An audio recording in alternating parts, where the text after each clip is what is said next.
मेरा नाम तस्लीम है। तो 1.5 साल हो गए मेरे खावन में पूरे गए। मेरे 5 बच्चे छोटे छोटे तो साढ़े घर में कोई बच्चों का चाचा बाबा नहीं खर्चा उठाने वाला को नहीं। मैं बंदे काम काज करनी हूँ रोज़ा की वजह सारा काम काज बंद हो जाए।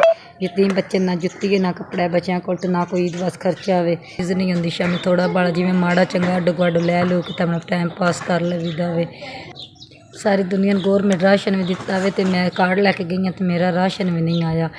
तो गरीब निक्के निक्के गरीब छोटे छोटे 1 साल का बच्चा 1.5 साल का बच्चा दुध के वास्ते परेशान इन्नी ना खाण जोगा ना।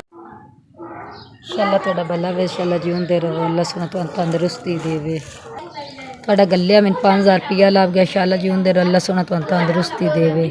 मेरे वीर मेरे 1.5 साल हो गया खावंद न पूरा होया तो तेरा मेरा काम काज करके टाइम अपना पास भी करने। छोटे छोटे 5 बच्चे न कोई ना दादा वे सारे फोत हो गए। अल्लाह सोना तुहानू तंदुरुस्ती दे इंशाअल्लाह जीउंदे रहो।